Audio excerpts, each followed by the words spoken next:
and not-for-profit context. She managed the arts portfolio of the British Council, and I'm hoping very much she'll be coaxed out of the usual recessive role as moderator to talk also a little bit about her own experience in addressing this agenda. Vilma Jukurte has been at the helm of Alserkal Avenue, and now Alserkal in Dubai since 2012, and overseen its phased expansion. And that expansion has been fairly spectacular physically, with the growth now to some 60 contemporary galleries, community and creative spaces, the physical expansion, the creation of an anchor facility designed by Rem Koolhaas that I think was shortlisted for the Aga Khan Award. But I think as important has been her role as a vocal supporter for growing a creative economy and a strong advocate of cultural paradigms, articulate sectoral leadership for culture in the global South.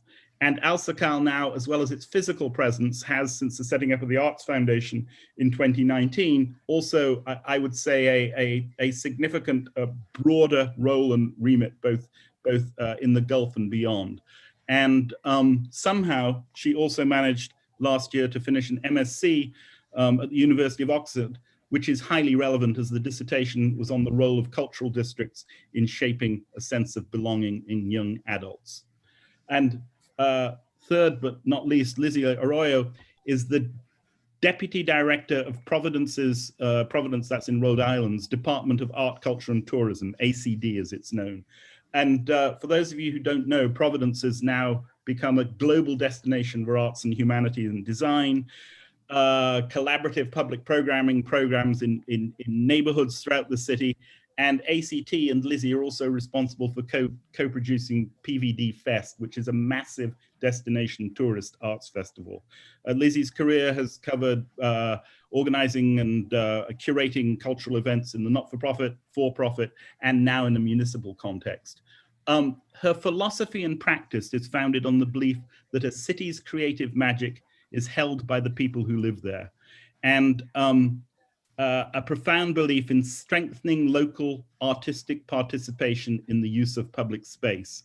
And that sentence, strengthening local artistic participation in the use of public space, is something in an exchange she and I had about, I don't know, not long, about 3 weeks ago, which was the genesis of this discussion. All three are, I'm delighted to report, active GCDN participants, and although they have experience across multiple art forms, I think what's important, or one angle to remember, is that they currently are working in three very different contexts: a not-for-profit context, a context, a public sector context for another, and another in which there was a private initiative, which is now joined by a not-for-profit element. So I'm looking forward to an extremely interesting and rich discussion. Please, use the Q&A and chat functions, and Andrea will respond and keep an eye on that. And please be aware also that the conversation is being recorded. So thank you, and over to you, Andrea. Thank you very much, Adrian. So good morning, everyone. Again, I'm Andrea Chung, and I'm really pleased to be able to host this discussion today. I'm currently in Kingston, Jamaica, with a hurricane on track, so cross your fingers for us. But we are home in Kingston to a developing art district that's being implemented from the bottom up. And our process started just in 2018, so we're really, really young. The issues that we're going to discuss today are particularly relevant when a district is being shaped, but it's also relevant for mature art districts to consider as we pause before re-emerging from COVID-19. So I'm really excited about the discussion, looking forward to hearing the insights from our panelists. Adrian mentioned about the bottom-up, top-down, and we're going to talk about how these two districts in Dubai and in Providence, Rhode Island developed, how that stakeholder engagement was approached, and what role it played in the outcomes that we're seeing on the ground today. Generally, we all know that artists are usually among those most involved in the very early stages of cultural district formations, but that means that they're also among the first displaced if and when districts experience that upward real estate pressure that's brought about by the artist's very success. So this is a typical manifestation of gentrification, and we're going to explore in the discussion how gentrification has impacted the cities and whether this is an inevitable outcome or just get some thoughts and feedback. And finally, we're going to talk a little bit about these two districts' identity. We know that GCDN has members from all across the world who are tuning in now, one thing we know for sure is that no two look alike. So today we want to really compare and contrast some of the ways in which different cultural districts from the Middle East, the Global North, and the Global South look at the issue of stakeholder engagement, ownership, and identity. So the hope is that for you guys who are listening in, that hopefully you'll ask your questions in the Q&A, that you can find some useful lessons learned or some parallels for your own journey, and a way to open up your own discussions afterwards of who benefits and who do these districts belong to anyway. So please feel free to put your questions in the chat as we go along. So first question. We know there are these different types of districts, right? The top down and bottom up. And there's also differences in terms of, are you a cultural producer? So you're mainly artists and creative enterprises, or are you a cultural consumption type of district with theaters, museums, and entertainment spaces? So can you tell us a little bit about when your district was formed? Was it top down or bottom up? And is it one of those focused on consumption? And how did you approach that stakeholder engagement? I'll throw it to you, Lizzie, first.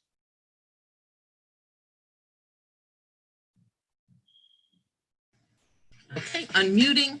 Hi, everybody. Thank you for having me. I'm so happy to be here. So the Providence Arts and Cultural District, which is currently the downtown area, what we call traditionally the Arts and Cultural District, was developed and put in place around 2015, 2000, might be earlier than that. I don't know the exact date, but it has not been tremendously long time. And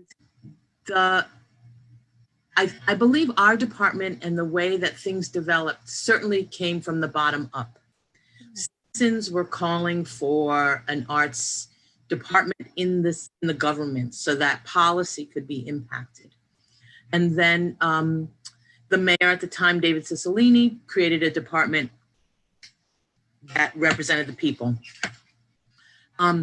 So it has been a bottom-up creation. However, it quickly became very attractive. And it quickly became, as you say, something that people wore as a badge, that Providence was the creative capital is what we're called. We got a company to come in and call us the creative capital. We have RISD, where Allen School of Design is there. So there's a huge amount of artists there. So certainly the swell of the need for attention to that sector came from the citizens.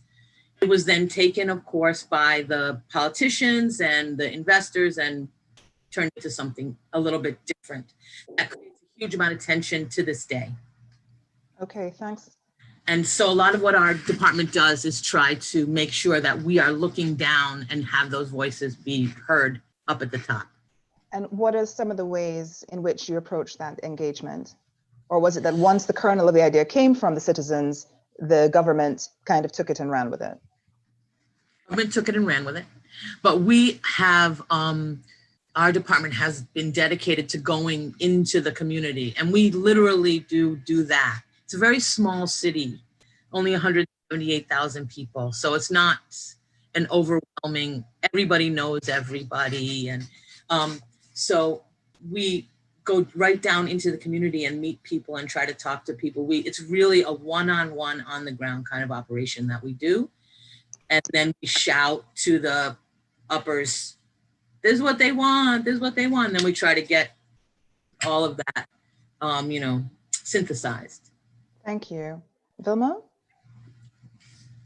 It's interesting what you touched upon in terms of consumption and production, because I think for us it was, it's both of these aspects, just on, if you judge it by the nature of the members that are part of our district. But I'm not a fan of this word altogether. I think it right away is synonymous with the built environment. And we always shy away from this kind of reductive terminology that boxes us into some sort of role, that we might not only be that. I think as Alserkal, we view ourselves as polyphonic spectrum of various identities, self-esteems, and I liked how you describe your own district in the sense of a movement. I think we view ourselves as a process. I mean, in the way that we are producer, we are product, we are reproducer.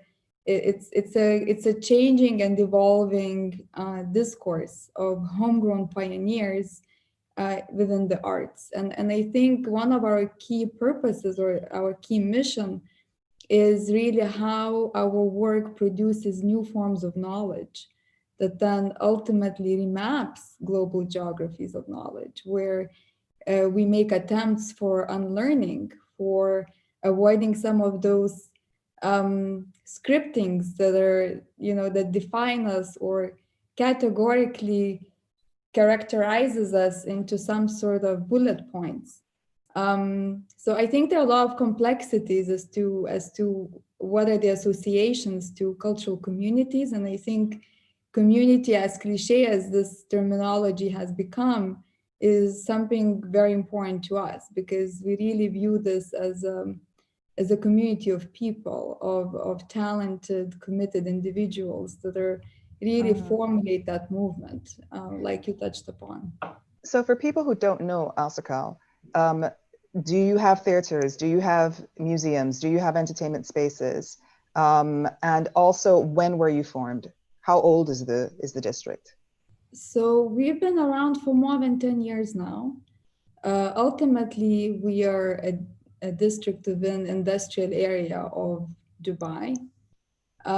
We are about 91 warehouse spaces in a kind of reductive way, but that came to life through art galleries, community spaces, foundations, private collections, residency spaces for multidisciplinary practitioners and thinkers. We have theaters, we have art house cinema, and a lot of these concepts became the first for the GCC.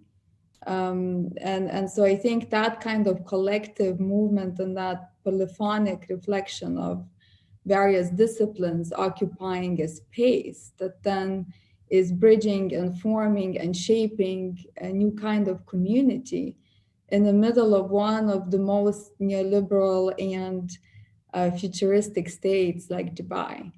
So in a way, there is that kind of, contrasting relationship and identities that create a very unique positioning for Alserkal. Thank you. And it never is just one thing or the other, is it? It's always sometimes this hybrid. Yeah. I wanted to ask you specifically about your stakeholders.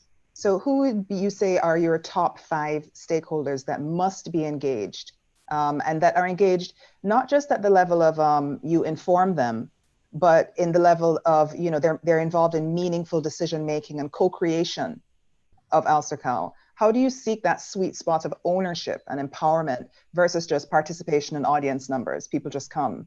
And when you've achieved that ownership, what is the impact that you've seen? I'm trying to unpack your question. Well, start with the top 5 stakeholders. Well, I mean, I guess one thing that kind of got stuck in my mind as you were asking this question, I mean, audiences, the measures of success is where I would like to start, because I think that will define who the stakeholders are, or even numbers in terms of audience is important to you as an organization. And it was never a measure of success for us. It's not just looking at the footfall count. I mean, it's really understanding the kind of attempts that we are making to engender a sense of belonging across various publics. I mean, starting with our own context as Dubai, you have about 200 nationalities that occupy the space. Predominantly, it's a very young population. Our median age is 33 years old. So you're certainly communicating with young adults in a city where nothing is impossible, right? So there is that kind of notion around the city, but and it's, it is known for its transient nature, which is always, I always ask myself, who is our audience? Because actually we are always mindful that every few years we are actually targeting a new audience, first-time audience that probably don't know Alserkal and just moved to Dubai. And so it's something that we are aware of, that we are targeting many publics. Who occupies the space, I think, becomes even a bigger question in terms of the importance of the public realm. Like Adrian said in the introduction, we are a private, independent initiative that opened its space and made it into a public space, allowing for predominantly young adults, residents of the city, to engage not only in ways of our programs, but I think to formulate their own communities. And that was something that became apparent in my own research for Oxford. Then I tried to map out the sense of belonging, where after 8 years of this initiative, it challenged everything I thought I knew about my work. You know, there is no utopian approach to community. It's multiple communities in ways each visitor had their own mini Alserkal Avenue within this district, within this space, in search of purpose and meaning, and connected their identity in ways that they found relatable for them. And it translated through ethnicity, through sexuality, through creative identity, through artistic expression, through belonging to others, someone believing in you. There are just so many variables there, and I hope we can touch upon this later. I don't want to take too much of my time that's given to me. No, not at all. Not at all, but just on the issue of co-creation, yes, it was a private venture. Do you allow other groups in to kind of give you feedback on what shape your programming will take, or how it will develop, or to co-create the vision for 10 years forwards for Alserkal? So just wondering about who do you have at the decision-making table? Is it still the private sector? Is the government involved? Are the residents involved in any way, even though they're transient? So good question. I mean, I think we don't have a vision for 10 years. We don't operate on those bases. I think we allow us to shape our own discourse. There's no up and downs, you know, you just find your way as that are relevant to contemporary time. And who owns the space? You know, in Alserkal, it's really our visitors, but also those that created it, predominantly the members of this community. So we have community council meetings, we have working groups for programming, for is it some sort of new sustainability goals, or based on different themes that relate, and we create together. So that there is that sense of ownership. That was always very important for us. Awesome. Thank you very much, Vilma. And over to you, Lizzie. Again, the question is if you can name your top 5 stakeholder groups, and then how do you make that distinction between just a passive audience versus demographics that really help you co-create what's happening in the district? So we are the city. We are the government. So we do see the entire city as a stakeholder. Of course, within there, there are groups within there who are more vocal, who take more time and make more demands. So certainly we have the philanthropic and sort of more affluent people in our city who we certainly reach out to as a resource, and we do try to think about the kinds of ways that we can engage them, mostly to access to resources for our artistic community. We are also very much responsible to the nonprofit art making venues and institutions in our city. So the theaters, the museums, they are definitely people that we think about how they, certainly during this pandemic, have become one of the most important groups of people for us to reach out to and give technical assistance. And then the citizens, of course, which occupy many different communities and ways of being and different kinds of demands. I think that there is a mid-level young adult, kind of mid-level artist in Providence who is very vocal about social justice, about equity, about the way in which they want their government to behave. And we fall in that category. And we do very much want to, I think in many ways they are the tip of the spear for us. What they think and how they feel is, we see them as influencers in the city and able to reach down, way down deep and find people who maybe don't speak the language, don't feel comfortable with the government. Try to get those voices to the top of the cup. We do have a 10-year vision. We are currently working on a cultural plan right now. And the stakeholders we are having at that table, there's some people with great resources and some people with no resources. We're trying to find, our job is to find as many people as we can to sit at the table. Okay, and would you say that the people involved in that decision making feel ownership? You mentioned this this young artist. Would you say that that demographic feels ownership of the district? So I think that sometimes they do. I think that I would just reiterate things like, attempt, changing, adapting. It's such a dynamic relationship.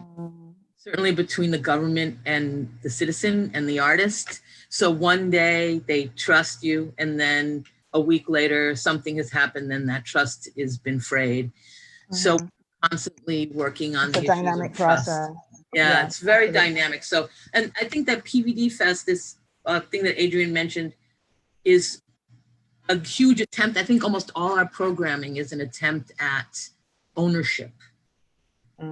It's a place that we can take resources that we have as a city and move it, pay it forward and give people space and ownership of their own public space. Okay, I wanted to ask you a follow-up question, Lizzie, about audience development, because there's a lot of talk about this audience development post-COVID. And some cultural district audiences mirror your typical elite fine art buyers and appreciators. And then other districts tend to attract a more inclusive, balanced cross-section of society and people from the immediate community. Who was your audience pre-COVID? And then who do you want your audience to be post-COVID? Has this pause given the city an opportunity to kind of intentionally re-examine the district's ideal audience and issues of inclusivity? Absolutely. I think in America, we certainly are going through a revolution around who's included. So we are thinking about that all the time. Again, as public servants, it's our job to listen. Listening is an incredibly important part of our job. To listen to, so when you have a large theater, we have a large repertory theater, we have to listen to who they would like their audience to be. I think I have been just listening to a podcast with the executive director of the Apollo Theater, Camilla Forbes, and she talks really brilliantly about radical and bold thinking in the way that we engage audience and that institutions are now becoming media institutions and not just performative institutions, and how we marry those ideas and identities. So I don't know that we have an answer exactly over who we're trying. Right now, anybody who's watching, anybody who's paying is a good audience, right? I think that the sector is really going to see some great development and creative thinking around that, right? Okay, interesting. Vilma, who was the typical audience in Dubai? You kind of touched on it a little bit earlier with, your young urban transient person, average age 33, but who was your audience before and what do you see happening post-COVID? I mean, 95% of our audiences were the residents of Dubai. So just like Lizzie said, those that form and shape communities of the city, who are the city, really. I like that expression. And only a few percent were tourists, so we were not really affected by that dynamic. And I think the question here was about how do we remodel and readapt? How do we recast our models of operation, and revisit some of our objectives? How do we bring those audiences back in a safe way, and allow them to heal during this transition period? I mean, our response during the crisis was launching Alserkal Pay It Forward, during which, our luxury concepts that were dedicated for fine dining became community kitchens and produced 22,000 meals in the span of 3 months, where our fashion concepts produced masks for the communities around us and front staff. And we, in ways, kind of an interesting barter economy was born to support each other, because we understood that that's going to be the only way that we can come out of this. And so, we were talking a lot about the community, and then through these Zoom calls in the middle of a lockdown, and then gradually returning, we really became one by actually giving back to a community around us. And I think it exposed, post-COVID, some of those contradictory scriptings that we've been discussing before. We all talked about commodification, polarization, marketization of culture, of space. And then during COVID, obviously all of that was exposed. And I think now we are really rethinking and focusing on economies of repair. And I don't think we can, get away without actually giving back as a way of being. I think that civic aspect of our community is absolutely imperative, because there is no sense of ownership if I can't rely on you in a moment of crisis. Of need, exactly. Just shut down and suspend and say that that's enough could be questioned. And I think that's kind of where we found ourselves at this time. And we are gradually returning. And I think we want to keep a lot of that kind of collective making, co-production, working together with our communities and our visitors to reimagine what a new realm looks like. And, we're allowing artists and creatives to come back and use our spaces for free. It's that non-transactional nature, I think, that allows also for people to be considered and return. And as institutions, I think it's our duty to rethink our programming and how we are not tokenizing anyone, and are we really also inclusive? I think we are aware how sometimes not inclusive some of our programs can be, right? So we constantly look at how we can diversify our disciplines, but also engage various ages, various ethnicities. In ways, Dubai already presents that, but I think there are always symbolic barriers to access. And if I could, it's interesting that you mentioned the Masks Project, because, halfway around the world, that was also a response that happened in downtown Kingston. The artisans making masks for the communities of downtown Kingston who are really marginalized. As you kind of do these things during this crisis, do more outreach and community-oriented stuff, do you think that positions you now differently in the minds of a potential audience? Do you think that different people will be coming to you now since this, the food kitchens and the mask making and those types of projects that you wouldn't have done before? I can only hope so. We do witness that there is a aspect of different audiences returning. I mean, we always try to be as inclusive as we can, but I think I can only hope that will change, and that we will be reaching people that never thought that this is their place. Right. And sounds like you would.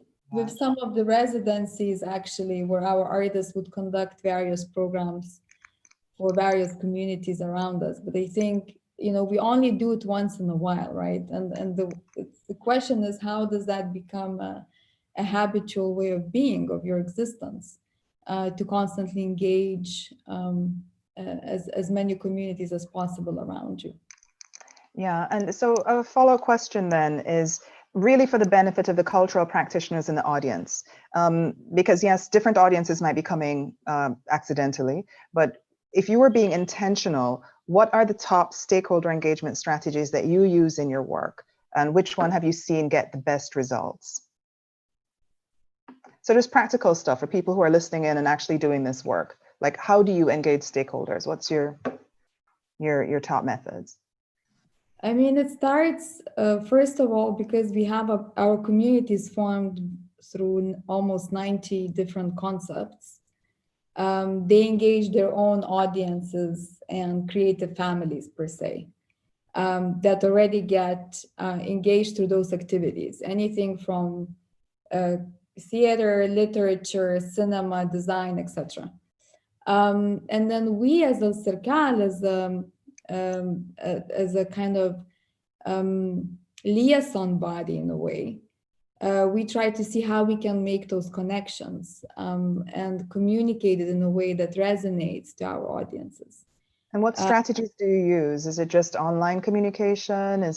Do you have focus groups? I mean, it starts with content. I think it always starts with rigor and content that you produce, because communication strategy will help you communicate and reach those audiences. But I think content is really the beginning of how you're going to resonate with these audiences, and how they're going to feel that Alserkal is like their second home. I mean, I think from my research, one of the aspects that became clear is that people really found Alserkal through large-scale events, are these festivals or events or community gatherings. That's how really they came to Alserkal for the first time. But later they engaged through programs that resonated with their identity. And that's, I think, is much more challenging to achieve. And we always think long-term. That is how we view our measure of success.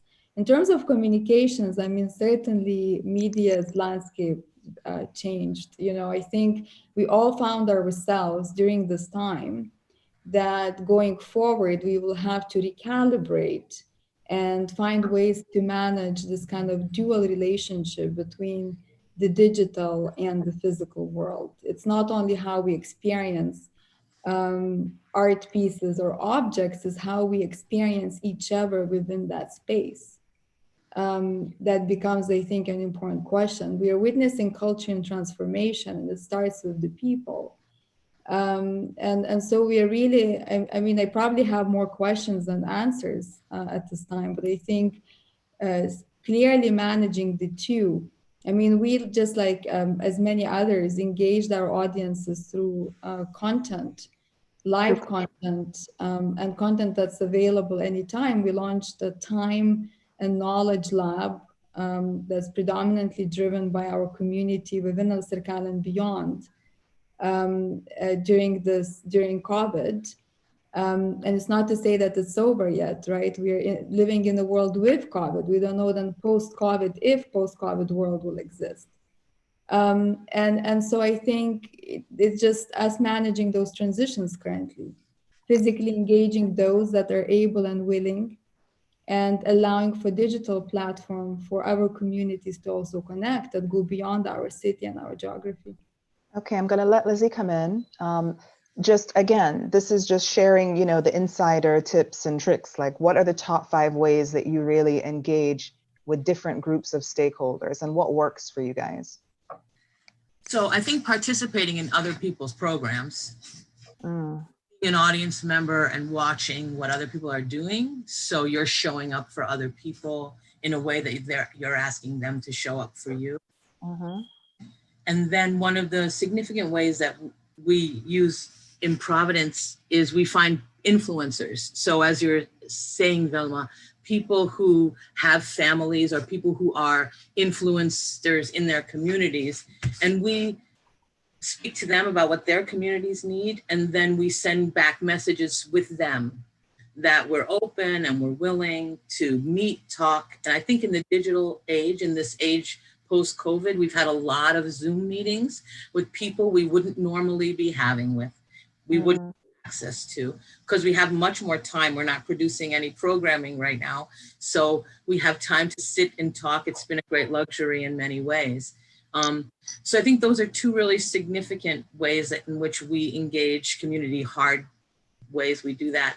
And then in PBD Fest, one of the things about that process is it's a public festival. And if you're from Providence and you have a talent, you're automatically in the festival practically, and we pay you a small amount of money. And so we create websites that allow people to submit their work.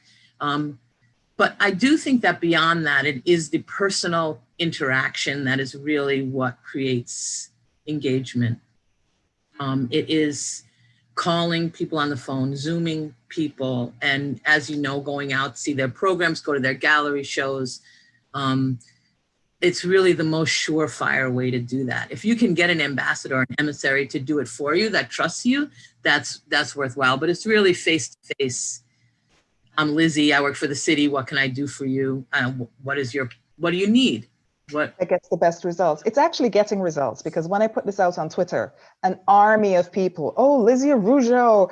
So I could see definitely that there's that groundswell of people know you. So I really like that response about going to meet them where they are in their own programming. That's really good. It's exhausting. It's exhausting, and but it gets results. And you screw it up, but it does get results, yeah. A quick question. If there's a stakeholder group that's missing, have you had time to look at who is missing? Who are we not talking to that we really could be talking to or should be talking to? If there's I wish I knew what I don't know. Yeah, that's the don't know section, but it's a difficult question. But it's really a question around who do you think you could make more effort to reach out to? And how would that make a difference to your district itself? If you had to pick one group. Yeah, I think that the Southeast Asian group in Providence is a group that I find is not fully and strongly represented in some of the work we do. There's sort of as a nod to that. And then I think the Native and Indigenous population as well. I think for a while I had to be checked actually by a colleague, because I was like, well, and then this person will do the Native American piece. And they were like, Lizzie, there's a lot of different voices in that community. Yeah. And so, we have to check our own bias and our own way of thinking all the time. So I think that those kinds of, I think the Indigenous population, I think needs a greater, bigger, more varied voice in our presentation, programming, and at the policy table, as well as the Southeast Asian community. I would say those, for me, feel like a needed. Okay, and if you zoom out from the kind of nationalities and look at those groups of community residents, private sector or business or tourism interests, then you've got your cultural nonprofits, your creative businesses, your individual artists and practitioners. Who would you say your district really serves? Who is getting the most benefit? So not in terms of demographics, but is the government getting the most benefit? Are the creative businesses benefiting the most? Who would it be that's benefiting the most? That's a hard question, because you're living your fantasy versus what the reality probably is, right? So I want it to be the makers, doers, and artists in that young adult, middle level. I think we try to spend a lot of time working on programming that benefits that particular sector, professionalizing, creating avenues of expertise, opening up possibility. But probably the city benefits the most. In what way? We get to wear that. We get to say, we're Providence, look what we're doing, look at all that we're doing. And I think that is a real tension for me as a city worker. Like, how do we remove ourselves from that equation and give it all away? I don't know. Or include. It doesn't have to give away, but maybe just broaden. Include. Okay, so I'm really interested to hear what Vilma has to say about that. Who does your district really serve? Who really benefits the most from your cultural district being in existence? Well, I think we have to recognize the fact that we probably,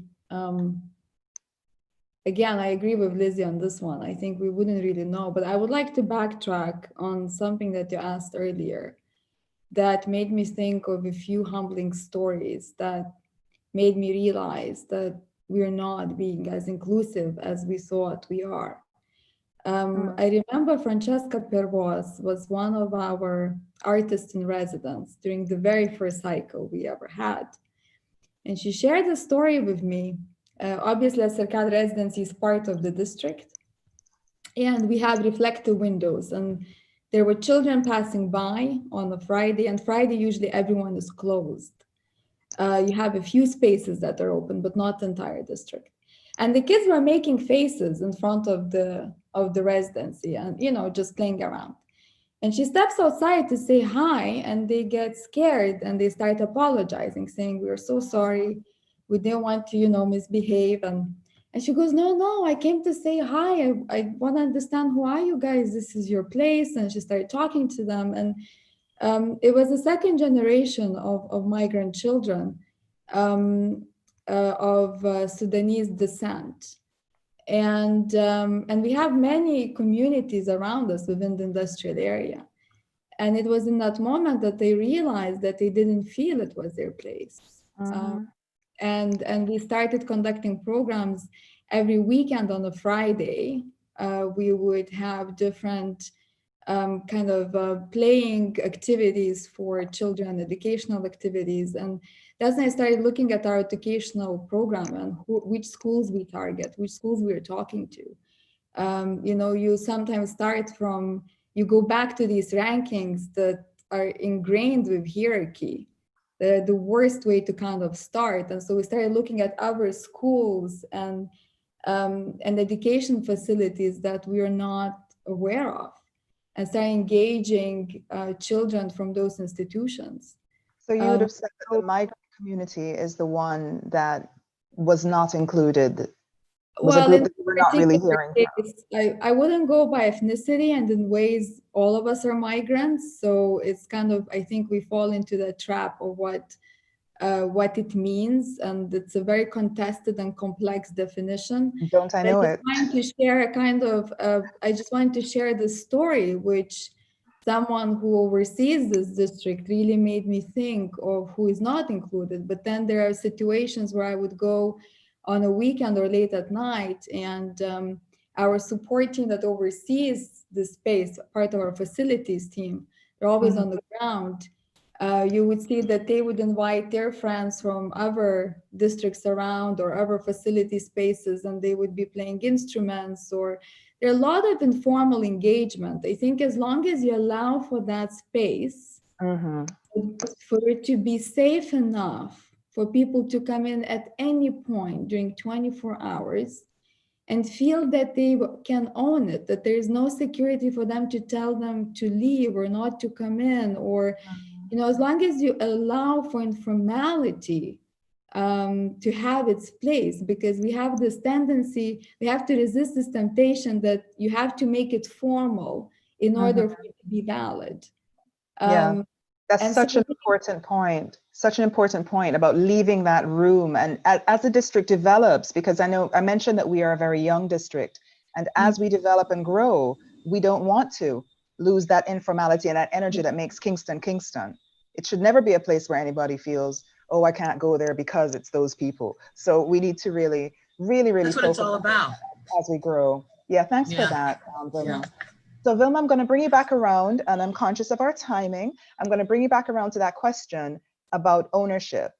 Who is your district serving? Who really benefits from your, and it's a fraught one because, you know, yours was started as private, Lizzie's was government. So who do you really serve, and who's benefiting the most from the development of Alserkal?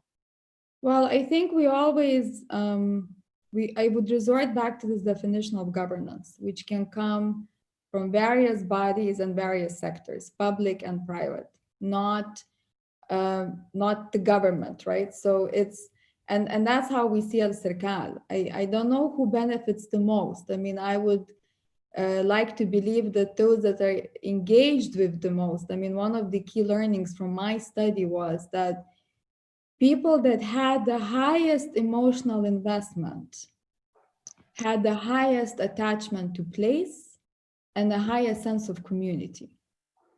So it's in a way, we go back to this role of a participant.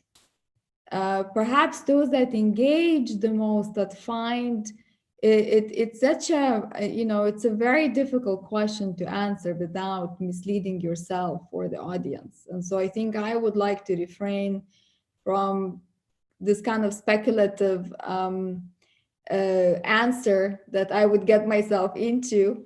But I think, I think in terms of our community, certainly you have the residents, young people, you have people that left Dubai and are still connected to Alserkal through online platform. There's that sense of belonging. I think those that, if you manage to engender those signifiers of belonging through arts and culture and different ways that you connected with the audiences. I mean, for example, one of the key elements I learned in my study for young people were mentorship by our founders. And perhaps both of them benefited because the founders were able to teach and share their knowledge. And some of the young people felt someone believed in them. Okay, and so we're going to just move quickly. We have 2 more questions, and there's so many interesting questions in the chat that we want to make sure we're going to get to. So I'm going to ask, yes, there's that emotional benefit, but there's also a dollar figure benefit when we talk about cultural districts. We all know this to be fact. The studies have shown that districts do boost property values, incomes, employment, and then turnover, and that's the gentrification issue. And we know that's the displacement of people, usually lower income. And it also leads to a cultural district tends to lose its soul. So that there's that cycle of boom and bust, right? Which is well known. So Wynwood in Miami used to be Little Haiti. I used to live in Miami and I would go over there for Poisson Sel. And, it had great restaurants and a thriving immigrant community. And, now there's not much of that remaining in Wynwood if you visit. Same thing, Shoreditch in London. It used to be an historic theatre and artisan district. And now it's primarily home to these tech firms who can actually pay those rent prices. I want to know, and gentrification takes different forms in different places, but have you guys faced the issues of gentrification in your district, of the ownership changing over time, and how are you dealing with that? I'll throw it to Lizzie first.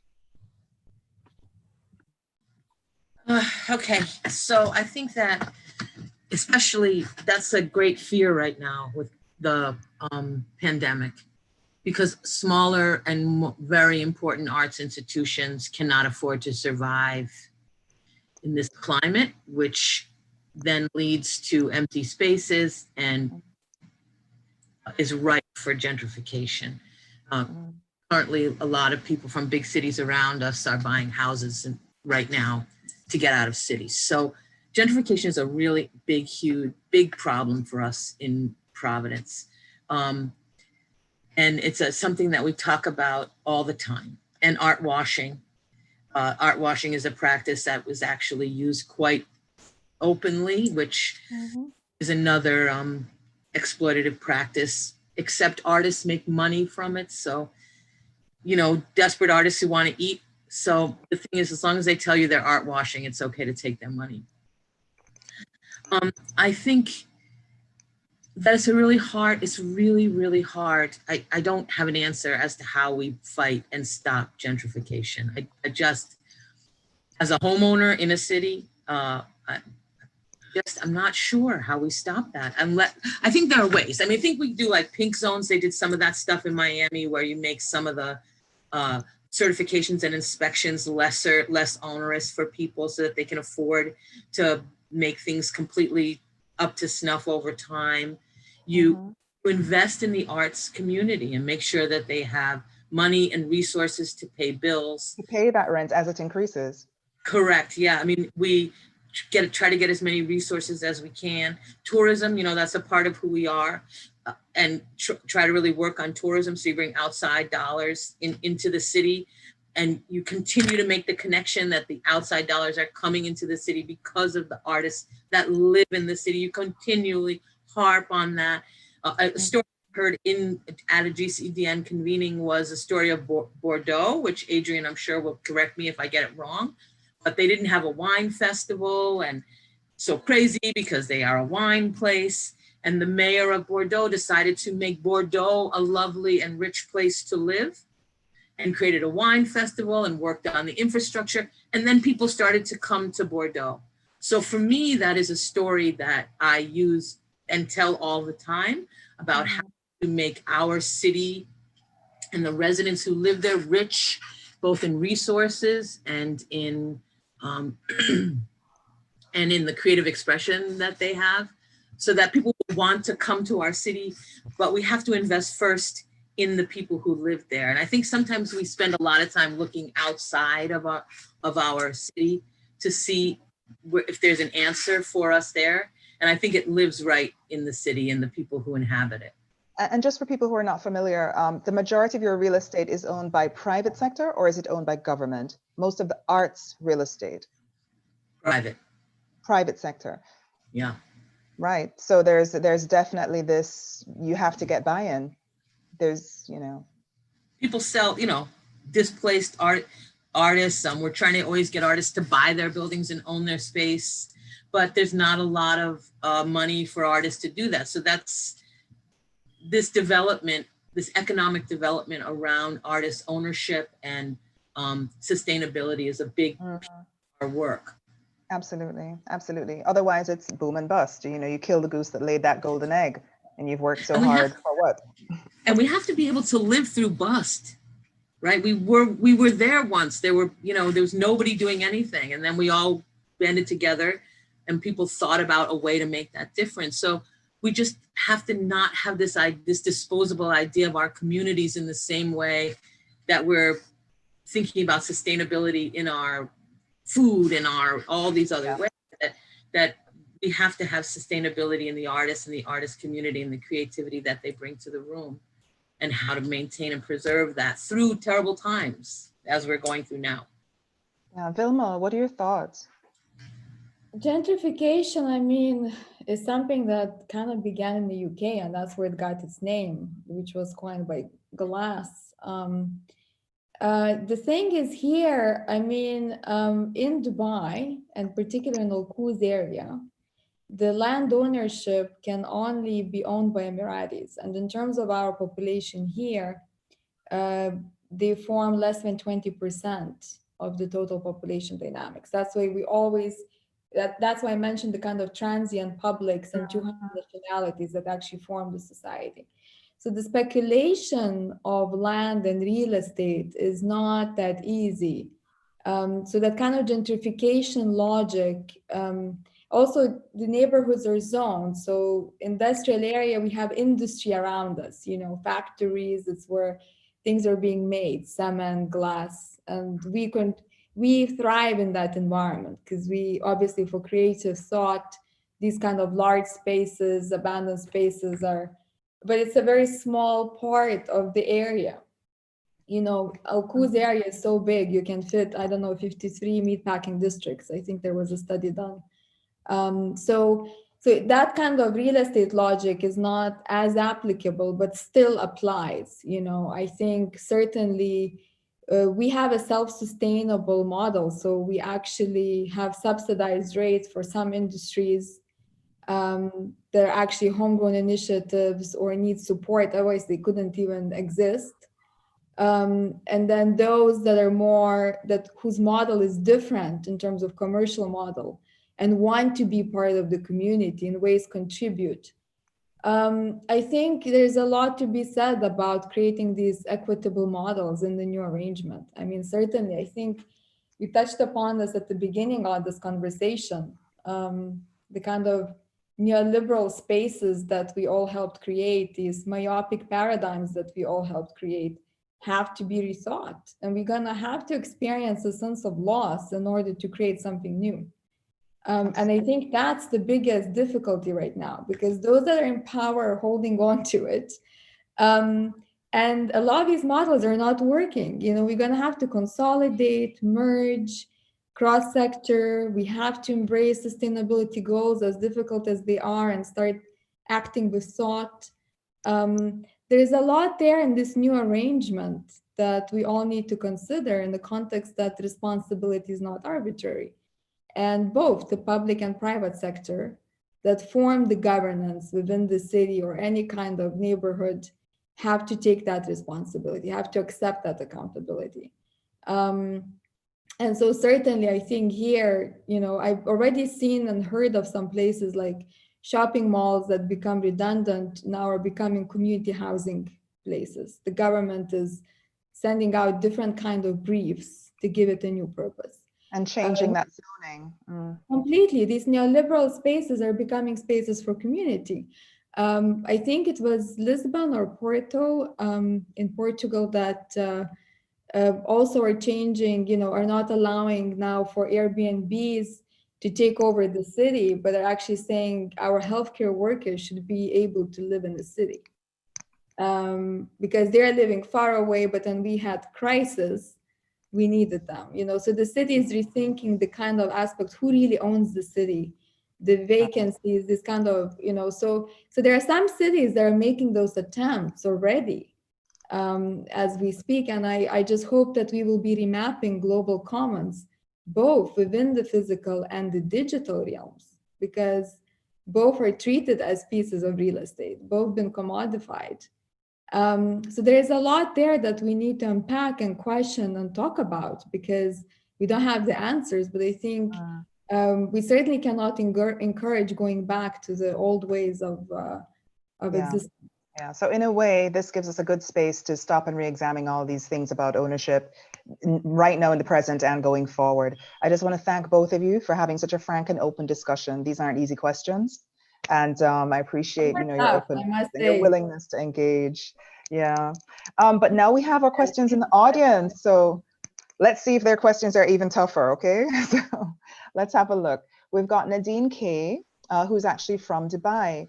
I think we can allow Nadine to speak. I don't know, Greg, if you can unmute Nadine, but her question was for Vilma about Alserkal being symptomatic of a kind of movement and a creative community and how that resonated with her. And how do you see the district as contributing notions to cultural citizenship in a young city such as Dubai? Nadine, I'm going to try and unmute you. Oh, I'd love to meet her. Hi. Nadine, you can, there you go. Vilma, you know me. Oh, Nadine. Hello, hello. I had no idea you were joining, but go for it. That's the great online anonymous space that exists on the internet. Actually, now I have a different question for both of you. Go for it. Since I was trained in anthropology and you were asking the very important question, Andrea, about ownership, I was wondering about using tactics like participant observation, which you also mentioned, Lizzie, regarding other people's programming, but also focus groups in order to determine how better to present this public offering that both respective districts are offering for the community, for the creative community, for both producers and consumers. So I guess the quick question is, do you both do regular focus groups, and what kind of information do you get out of them? Because it's very valuable to talk to people. I think people now own the most important information that sometimes you can't even find in databases, and that changes depending on the moment. And it's all about adapting and responding to that. And then the second question, I'll make a bit more brief. I wanted to ask Lizzie what a public sector model could learn from more hybrid structures like Alserkal or more private foundation kind of models. Like, where does the public sector fall short and the private sector can step in terms of these hybrid public, let's say private public interest, not corporations, but organizations, I would say. So where do you think, the public sector falls short? And then for Vilma, I also wanted a specific question on the idea of cultural citizenship.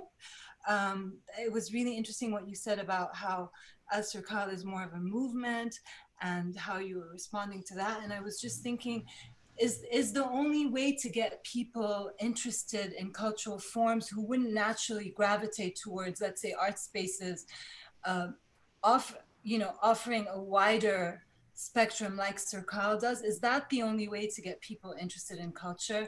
Do you think Alserkal is contributing to new forms of cultural citizenship in a place like Dubai, where people are very transient, but also which has an extremely young and art scene with a lot of potential, but nevertheless very young, not yet maturing, obviously. Okay, thank you, Nadine. I'm going to let the ladies answer. So the first question for both of you was focus groups. Good technique, bad technique? Lizzie, do you want to go first? Yeah, that's okay. I'll just start really quick. We do not convene focus groups as a general rule. We do convene people when we have a project in mind. Currently, we are writing a cultural plan. We have had one, I think I mentioned this before, it was a 10-year plan. We are now writing it again for the next 10 years, and we will be convening many, many focus groups around this plan as it belongs to the people. And now I'm just going to talk about this public sector thing, or should I go right to Vilma? Yeah, the question about public sector, where are the gaps? Can the private sector model assist the public sector? Right. So the public sector has a huge amount of gaps in that it can't take a stand, right? It serves all different voices in your community, and some of them don't always align with your own particular politics, but because they pay taxes, you are beholden to making sure that they're included in conversation, which can be very challenging. I think the private sector can help with that by helping to host groups, focus groups. And maybe we should be having focus groups with the private sector, right? This is a sector we do not often call to the table, right? We have a little, like, we get tingles when we talk about for-profit. They own all of your real estate. Correct. They so maybe key stakeholder. They are going to be calling the shots. Well, calling the shots. All right. Well, we could find some interest convergence, couldn't we, Andrea? I mean, Andrea. I think that's what we have to do, though. I'm really thinking a lot about. I've been saying it so many times. I think that some of my colleagues might be on this Zoom and be saying, oh my God, not interest convergence again. But I really am thinking a lot about it, how we can get what we want by talking about what other people need. And so I think that Nadine, you just gave us a great idea. So I think that now I'm inspired to move forward to think more about this. And I think that's great. Thank you. Awesome. Over to you, Vilma, and she wants to know about cultural citizenship. Yeah, I'll try to keep it. I mean, I think in terms of focus group, that element of surveillance, and I come from constructivist point of view. I'm not a positivist. I know we need to have quantitative study, but I think qualitative way of engaging is when you really can understand how people are thinking. And my best market research is me volunteering and standing in the public space when we have a festival and giving people directions, and being at a cafe space and being a customer and attending our, is it lifestyle concept? Is it dining somewhere? Is it, because that's the only way for you to see on daily basis and keep that pulse on how your communities are responding. And that's how you learn, because people are able to share things with you. And I think for us, times are so unpredictable, so uncertain. You have to stay agile. You have to be able to respond immediately. And so I think some of these plans we learn don't work. So we can't plan too far ahead. We must have a strategy, but I think what happened, we resort back to our values. Our values and integrity as an organization acted as a compass during this period of crisis for us. So I think having that clear, it will be your foundation no matter what. In terms of cultural citizenship, I mean, there are various forms of citizenships, and even citizenship itself is a tricky word. It can be corporate citizenship, it can be capital citizenship. It depends on how each nation treats its citizens. And so I avoid this term just by itself. But I would like to believe that we are contributing to belonging in young adults. And at least in my qualitative study, where I spoke to 12 people, I felt there was a strong connection as to how they carved their space of self-reflection within Alserkal. And there are a lot of surprising thoughts and struggles that people shared with me. And I realized the importance of rigor and thematic when you curate your public realm. I mean, the way people decide that that's a safe space or that's a place for them is a lot through that, you know, and so there were a lot of, in Alserkal, we don't have a regular signage. We have a commission by Mary Ellen Carroll that states when did you arrive and when will you return on the rooftops. And the way people engaged with that, the way people felt it's their place during their first visit is remarkable. And so I think there is that responsibility, even how we commission and program our public spaces. It has to create that meaning for our citizens, for our residents, for people around us. And that's where putting artists in charge, allowing them to contribute and make those decisions, I think can help. No. We actually have a couple more questions. And so we have a question from Jeff Chung. Jeff, you can go ahead. Hi, Andrea. Good afternoon, everyone. Yes, my question is to you primarily, Andrea, which is just about reputation and perception of these cultural districts. I'm aware that in downtown Kingston, historically, it's known to be unsafe. And so traditionally, uptown residents and tourists have not visited that part of the city. I'm just wondering how you've confronted that perception and tried to encourage people to visit the Kingston Creative. Okay, thank you, Jeff. So just to explain for others, we have a very stark divide, small island, very, very stark divide between what we call uptown and what we call downtown. It's socioeconomic, it's racial, there's a lot of different dynamics that go into that. And so the downtown part of the city, which is our old city, which is the most valuable part, it has all the museums, the art galleries, it's called downtown. And so it's stigmatized, crime, violence, it's a no-go kind of area. And that's where we've decided has always been the birthplace of the culture, the birthplace of reggae, the birthplace of the dance, everything. And so that has to be the cultural district. We can't just make something artificial elsewhere because it's convenient. We need to reclaim our downtown space, our historic cultural downtown space. And so what we've been doing is over the past 2 years, it's through content. We have just started programming in the downtown area. And because of that, people come for the content and they come tentatively at first, then a bit nervously, then they tell other people, then they fret over where do I park? Am I gonna get robbed? And then eventually it becomes cool. People start filming videos there. They get confidence about it. You see grandmas coming down, you know, so you can only overcome it, I think, through practice and through allowing artists to activate that space and allowing people to come for the art and then get confident in that space again. So that's what we're doing to overcome it. And it really is a huge issue. And thanks for asking that. We've got another question from Christos from Athens, Greece. Christos, can you go ahead with your question? Yes, hi, thanks a lot for the discussion.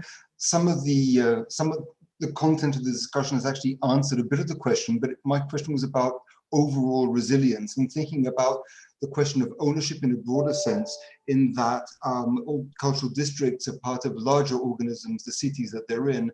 And my question was how you conceive of the districts, the organizations that you manage, to be involved in resilience strategies that are broader and go beyond either audiences or stakeholders, perhaps. I mean, we've seen now in the COVID crisis how generally cities and their communities have been put under severe stress. And I was interested in your thinking about the broader possible impact of the cultural districts on the resilience of cities. Thank you. Thanks, Christos. I'm going to ask Lizzie to respond to that one first in terms of resilience. How's your district part of an overall strategy for resilience? Well, I think COVID showed that we didn't really have an overall strategy for resilience. I think we're just starting to talk about that now. I think what did happen is the first people to respond to the crisis were arts organizations. They had digital programming. We were quarantined on March 13th. On March 15th, there was digital programming. So I think that they can play a broader role in the going forward in communication and information. And I think if we can hire them, or figure out a way to contract. I'm always trying to think about how to get money in the hands of artists. As a government official, that's always my first thought is how we can do that. And so I think that is a good connection for us, to figure out how we can imbue or hire artists or contract artists and arts organizations to be in charge of some of this dissemination of information. Posters are created and plays went on and all that stuff, but how can we connect art and health and resilience? And we're just starting to talk about some of that stuff right now, how we connect all those things. They can be the arbiters of information and disseminators of what to do and what not to do, and create safe spaces, again, digital spaces for people to talk about fear and stress and tension. So I would say that's my answer. And Vilma, thank you very much, Lizzie. And Vilma, very quickly, as we have 2 minutes to wrap. Well, I think, and just think about resilience. I mean, it's really, for us as Alserkal, there was no, I think as a community, we didn't even have this element of thinking about, are we resilient or not, or how do we respond? Do we have all the answers? It was really a collective action. It was us coming together as a community and trying to find those answers. But I think there is a tendency, I really want to thank you for pointing this out, in the arts in general, of thinking of ourselves as a thing in itself. We're not.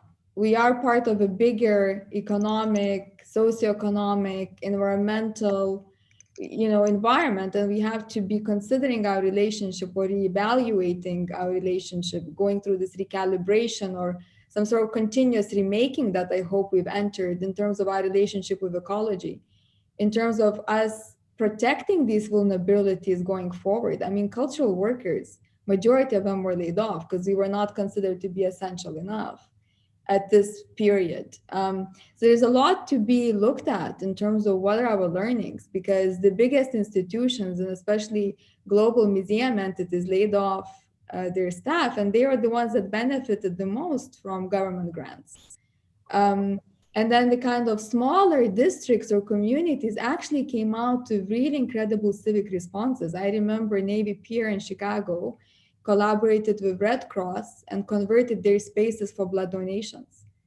You had a district in Montreal who did the same with one of their hotels. They allowed for homeless to stay in those premises.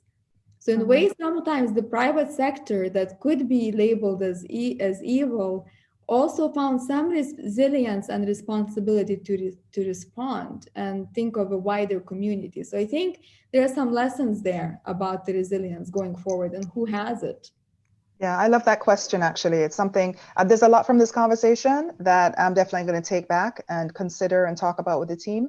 And I hope that for everybody listening, that that's the same case, that everybody has gotten something from the convo to go back. I just want to really give a big, warm Kingstonian, Jamaican big up to Vilma Jukurte and Lizzie Araujo for being awesome panelists. Thank you so much for today. I really have enjoyed it. And for Adrian for inviting us. There are more questions in the chat, and I'm sure that we can, that our wonderful co-host, Greg, is going to be able to share some more of that information and maybe share the chat with everybody. So thank you again. Adrian, over to you for the last words. Well, only to thank you in turn, as well as the other panelists. I thought that was a really fascinating and insightful conversation. And as you said, I think we're grateful to the panelists and to you for answering so authentically such challenging territory. So thank you, and thank you everybody for taking the time to listen to us. More soon. Thank you, Adrian. Thank you, Lizzie. Thank you so much, everybody. Bye, thank you.